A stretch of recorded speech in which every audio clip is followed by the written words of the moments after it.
Is it possible that the revival, the outpouring of Yah's glory that we have been praying for, is not available to us because we are so ill prepared for it? This Barry Phelps, a 10-minute Torah, day 5 of the Torah portion, Bamidbar, in the wilderness. Let's go to Bamidbar. Numbers chapter 4, verse 1 says, And Yahweh spoke to Moshe and to Aaron, saying, Take a census of the sons of Kohath from among the children of Levi, by their clans, by their fathers' houses, from 30 years old and above, even to 50 years old, all who enter the service to do the work in the tent of appointment. There is this age gap then from the ages of 30 to 50, 20 years, that the Levites are called to stand in their service, whether that's as a Kohathite, a Gershonite, or a Merarite, and they are to be faithful to attend to the things as assigned to them by Yah for that long period of time.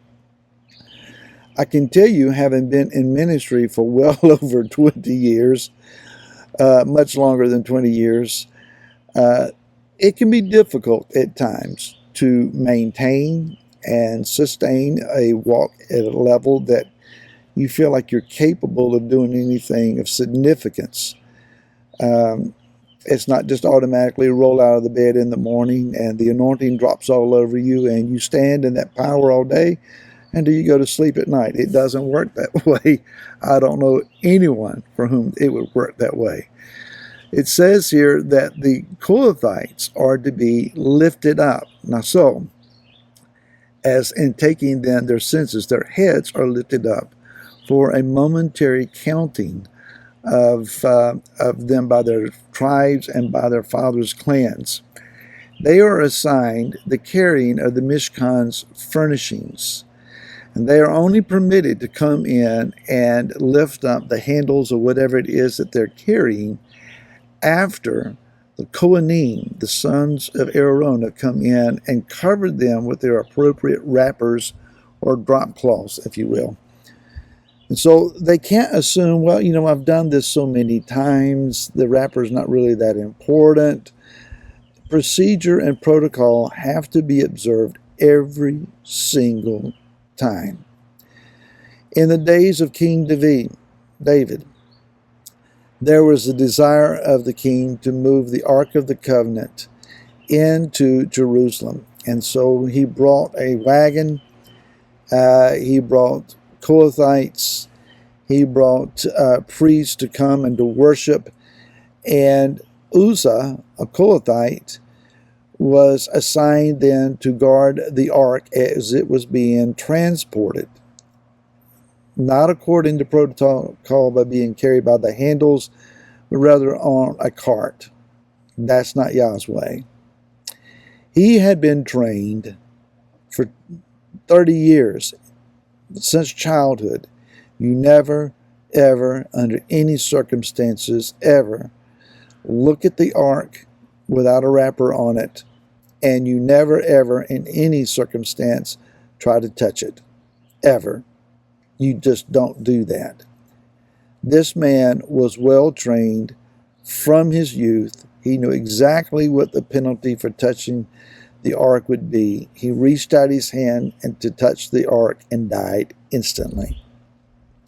Now, while it was grievous and it was a sad episode, nonetheless, it's not something that he would have been ignorant of and that he did by mistake. He may have been intentional, he may have been instinctive, but his training should have kicked in and known that ark was capable of floating in midair rather than falling on the ground. So the question is that when the glory shows up, do we make similar assumptions? If the glory of Yah were to be prevalent in the midst of his people while we're still in exile, if the cloud of the Shekinah for some reason manifested in a room where we are gathered, would we know what to do? Well, we just assumed that we would stand, throw our hands in the air, dance a dance, sing the song. We would do the normal routine of our worship. When you read in the scriptures how that the glory showed up, the response of the people was to fall on their face. We don't see much falling on our face. To be honest, we're not trained to fall on our face. If anything, we have been trained fall backwards. Yah's glory is not for our entertainment. It's not a spectacle to where we go ooh and ah. It's not something that we advertise to draw a bigger crowd. All of which has been done. Neither is it for our marketing. No one needs to see a video where there's something floating in the air, gold dust sitting down on somebody's forehead, fire burning over top of something on the platform. These are more glory-gazing opportunities than people being completely broken by the overwhelming reality of the Most High and falling on their face. When Israel was given a spectacle of the glory of Yah at Mount Sinai, they thought they would die if it continued. They prayed that it would stop. We have people that are praying for the glory to come, and if the glory should come, they would probably end up praying, please make it stop. It's more than what we would be comfortable with.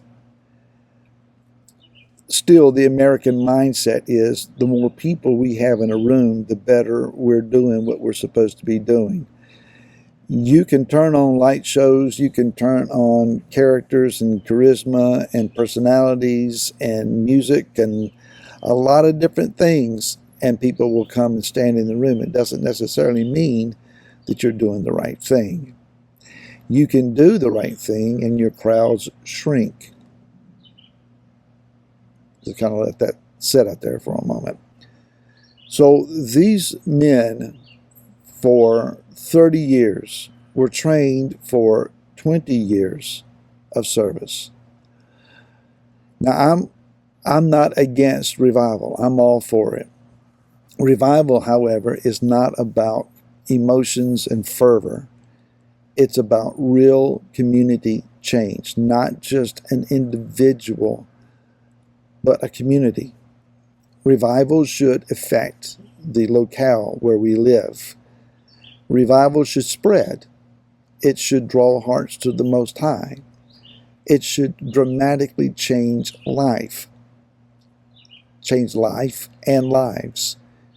We should see the most hardened among us changed. That's real revival. Real revival is when the Most High, when Yahweh is absolutely front and center and glorified and exalted, and yet there is this overwhelming sense of the preciousness and the purity of His presence as much as the power of His presence. I do believe that Yah wants to revive, renew, and restore us, to reconcile us, to bring His people together as a single people on the face of the earth.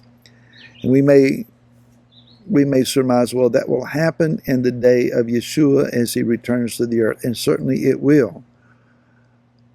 Do we need to wait, though, until the kingdom comes before we can see revival start?